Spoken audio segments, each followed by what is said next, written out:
So what is up guys, मेरा नाम है Saujanya and welcome back to my channel physically. आप में से बहुत लोगों का ये एक सवाल था कि इंडियंस जो हैं वो ओलंपिक्स में क्यों नहीं क्वालिफाई कर पाते। यानी अगर मैं बात करूँ 100 मीटर 200 मीटर की, ट्रैक एंड फील्ड के इवेंट्स की, मोस्टली जैवलिन में किया है। जैवलिन भी एक ट्रैक एंड फील्ड इवेंट है, बट यहाँ पर मैं स्पेसिफिक बात करूँगा रनिंग की। 100 meter 200 meter 400 800 1500 3000 meter steeplechase हो गया, 5000 मीटर 10,000 मीटर, तो मैराथन वगैरह। तो इनमें लोग क्यों नहीं क्वालिफाई कर पाते ओलंपिक्स के लिए और करते भी हैं तो उनका नंबर इतना कम क्यों होता है। जैसे 2012 में इंडिया से करा था मिस्टर यादव ने और मैराथन में ओलंपिक्स के लिए क्वालिफाई।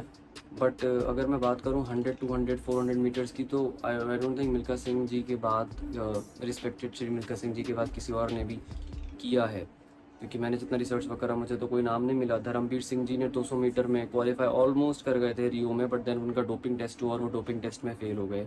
यानी कि ये प्रूव हो गया कि उन्होंने जो है कोई सब्सटेंस लिया है, कोई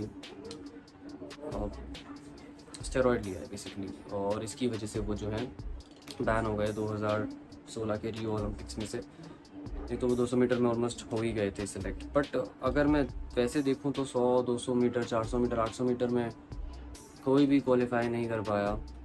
और ये क्यों है, मतलब हमारे स्प्रिंटर्स में ऐसा क्या है, हमारे रनर्स में ऐसी क्या कमी रह जाती है कि हम लोग ओलंपिक्स तक नहीं जा पाते। जबकि अगर मैं बात करूँ दूसरी कंट्रीज़ की, तो वो लोग मतलब वहाँ पे आम है बहुत ओलंपिक्स में क्वालिफाई करना। वहाँ मतलब यूएस की अगर मैं बात करूँ तो कोई बड़ी बात नहीं है वहाँ पे ओलंपिक्स में क्वालिफाई कर जाना। वहाँ पर तो ओलंपिक्स में जीतना भी कोई बड़ी बात नहीं है, क्योंकि यूएसए की बात करूँ, अगर मैं चाइना की बात करूँ, तो ये लोग ओलंपिक्स में जो है 100 150 मेडल्स ले जाते हैं हर ओलंपिक में। हमारे यहाँ कितने आते हैं, 2 3 4। तो दिस इज़ द रीज़न कि वहाँ पर ये चीज़ कोई बड़ी बात कोई मायने नहीं रखती, यहाँ पर बहुत मायने रखती है। बट ऐसा क्या है कि वहाँ के जो रनर्स हैं वो लोग क्वालिफाई कर जाते हैं, हम नहीं कर पाते। क्या हमारे जेनेटिक्स में गड़बड़ है, या हमारी ट्रेनिंग में गड़बड़ है, या फिर क्या, मतलब हम बने ही नहीं है इस चीज़ के लिए। बहुत सारे सवाल आप लोग मुझसे पूछते हो, तो चलिए आज डिस्कस करते हैं। और ये जो मैं डिस्कस करने वाला हूँ, ये मैं कोई हवा में कोई बात नहीं करूँगा।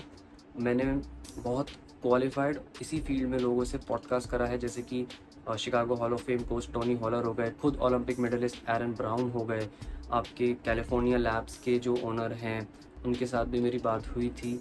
तो बहुत सारे और भी काफ़ी पॉडकास्ट हुए मेरे, करीब 6 से 7 लोगों के साथ, जिनमें से मैंने 3 अपलोड करे हैं। आप लोग उन 3 को देख सकते हो, उसमें भी मैंने ये चीज़ डिस्कस करी है। बट अभी वो इंग्लिश में, उनको हिंदी में लाना अभी बाकी है। वो भी काफ़ी लोगों की रिक्वेस्ट है कि उसको हिंदी में करूँ। मैं करूँगा, धीरे धीरे मैं कर ही रहा हूँ, आप लोग बिल्कुल भी टेंशन मत लो। बट यहाँ पर उन तीनों से ही मैंने एक सवाल पूछा था, यही सवाल कि इंडियन रनर्स हैं, हम लोग जो हैं, हम क्यों नहीं जा पाते वहाँ पे। तो उन तीनों ने मुझे मोर और लेस एक कॉमन ही आंसर दिया था, वो मैं आप लोगों को बताऊंगा इस वीडियो में। तो आप लोग इस वीडियो से जुड़े रहें, वीडियो को ज़रा भी स्किप ना करें, नहीं तो आप कोई ना कोई इंपॉर्टेंट इन्फॉर्मेशन जो है वो मिस कर सकते हैं। तो मेरे चैनल को सब्सक्राइब करना गाइस, अगर आप पहली बार आए हो ऐसी कंटेंट के लिए। बहुत ज़्यादा इन्फॉर्मेटिव वीडियो होने वाला है। एंड अब हम स्टार्ट करते हैं इस वीडियो को। तो बेसिकली ऑलमोस्ट जितने भी बाहर के कोचेज़ हैं या ओलंपिक एथलीट्स हैं, ओलंपिक मेडलिस्ट हैं, उनसे मैंने यही सवाल करा था कि इंडियन रनर्स जो हैं वो क्यों नहीं क्वालिफाई कर पाते। मैंने उनसे पहला सवाल सीधा डायरेक्ट यही पूछा था कि क्या हमारे पास जेनेटिक्स नहीं है।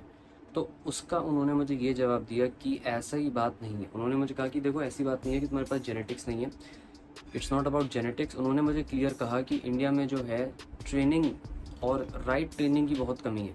यही बात जो मैंने 3 साल पहले भी बोली थी एक वीडियो में, जो वीडियो मेरा एक्चुअली में वही यही वीडियो मेरा वायरल हुआ था।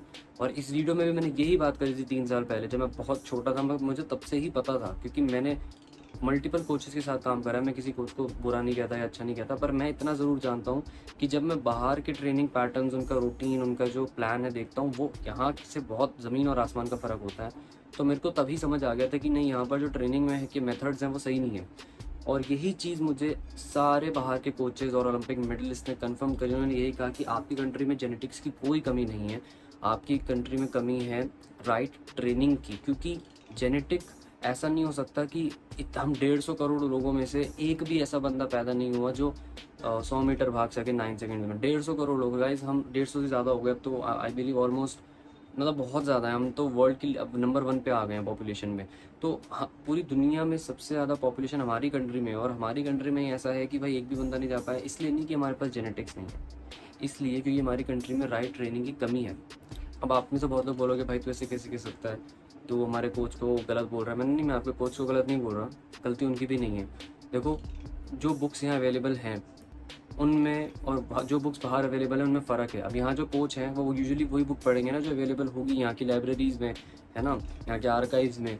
मगर बाहर जो कंटेंट है वो अलग है। अब मोस्टली यहाँ पे भी बहुत अच्छे कोचेज़ हैं इंडिया में जो बाहर से जो हैं वो पढ़ के लाते हैं, जैसे IAAF के जो कोर्सेज़ होते हैं उनसे अगर आप पढ़ाई करोगे तो डेफिनेटली, और ऐसे कोचेज़ हैं इंडिया में जो वहाँ से पढ़ कर आते हैं। बट देन अगेन उनकी फ़ीस भी फिर उस हिसाब से पहुँच जाती है, महीने के 10-15 हज़ार 20 हज़ार वो कुछ भी चार्ज कर सकते हैं। अब आम आदमी इतना फ़ीस नहीं दे सकता। तो नॉलेज है इंडिया में मगर सबको एक्सेसिबल नहीं है, यानी हर कोई उस नॉलेज को उसका उसका वो नहीं ले सकता, उसका बेनिफिट नहीं ले सकता, क्योंकि आपको 10,000 पे करना पड़ेगा महीने के कोच को। जो कोचेज़ वहाँ से करके आते हैं तो वो उनका पैसा भी तो देखो बहुत खर्च होता है ना इस चीज़ पे। तो वो फिर क्यों 1-2 हज़ार 3 हज़ार अपनी ट्रेनिंग में चार्ज करेंगे? वो चार्ज कर लेते हैं 6-6 10-10 हज़ार 20 हज़ार भी चार्ज कर लेते हैं, 25 हज़ार भी चार्ज कर लेते हैं।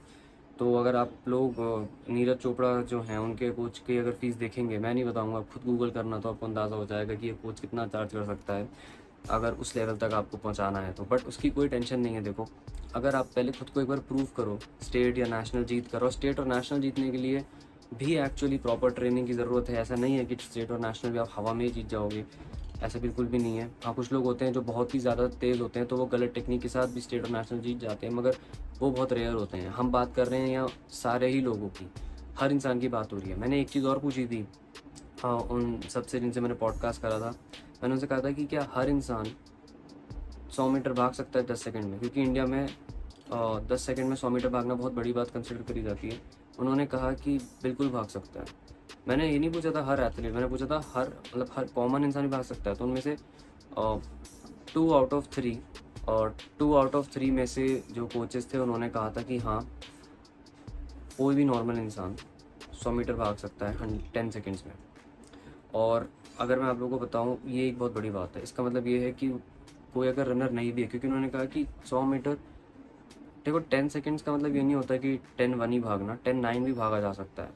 और मैं ये नहीं कह रहा हूँ सब ने ये कहा, बट 2 आउट ऑफ 3 मैं आपको नंबर दे रहा हूँ। 3 में से 2 ने ये कहा कि हाँ, हर इंसान भाग सकता है। एक का ये कहना था कि भाग सकता है मगर एज वेरी करती है। एज क्या है उसकी? अब ऐसा नहीं है ना कि कोई एकदम 30 साल का हो गया और अब वो सोच रहा है कि चलो अब मेरे को ट्रेनिंग करनी है, 35 साल की उम्र में मुझे ट्रेनिंग करनी है और फिर मैं 100 मीटर भाग जाऊँगा। तो उसमें थोड़ा सा फ़र्क हो जाता है, क्योंकि वहाँ पर बहुत चीज़ें मैटर करती हैं। फिर आपकी जेनेटिक्स आ जाते हैं, आपकी डाइट आ जाती है, आपका रूटीन आ जाता है। वो अगर ठीक ठाक है तो शायद पॉसिबल है।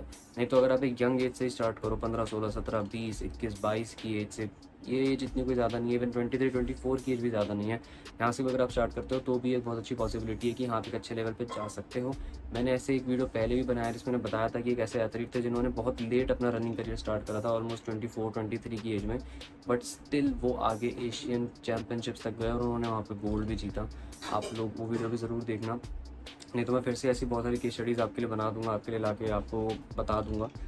तो बेसिकली बात ये है कि घुमा फिरा के अगर मैं बोलूँ तो जितनी मेरी कोचेस से बात हुई उन सब ने मुझे यही कहा कि देखो, इंडिया में जेनेटिक्स की कमी नहीं है, इंडिया में कमी है राइट ट्रेनिंग की, कि किस तरीके से ट्रेन कराया जाता है एथलीट्स को, वो बहुत ज़्यादा अलग है इंडिया में। क्योंकि हमारे मेथड्स जो हैं वो बाहर के मेथड से बहुत अलग है। मोस्टली जो है टेक्निक वर्क पे काम नहीं होता है, एंड्योरेंस पे ही काम होता है। अगर आप में से बहुत लोग जानते ही होंगे, मुझे बताने की ज़रूरत नहीं है। मेरे पास बहुत लोग आते हैं कि हमारे कोचेस टेक्निक बताते ही नहीं कि डोर्सी फ्लेक्शन क्या होता है, टो ट्रैक क्या होता है, आपके एंगल्स क्या होते हैं, स्टार्टिंग में जब आप निकलते हो तो कौन सा एंगल होना चाहिए, ठीक है, ट्रिपल एक्सटेंशन क्या होता है। ये सब चीज़ें आपको कोई नहीं बताता, और क्योंकि पता ही नहीं है मोस्टली कोचेस को, तो वो आपको कैसे बताएंगे। और उनकी गलती नहीं है, जो बुक्स हैं अवेलेबल हैं उसी से उन्होंने पढ़ाई करी है, उतना ही वो जानते हैं जितना उन बुक्स में है। तो इट्स नॉट देयर फॉल्ट। तो आई होप गाइस आपको वीडियो पसंद आया होगा। पसंद आया तो लाइक और कमेंट जरूर करना है, शेयर करना है इस वीडियो को अगर आपको लगता है ये वीडियो किसी के काम आ सकता है। एंड पर फिर मिलेंगे गाइस किसी नेक्स्ट वीडियो में किसी नए टॉपिक के साथ में, तब तक के लिए।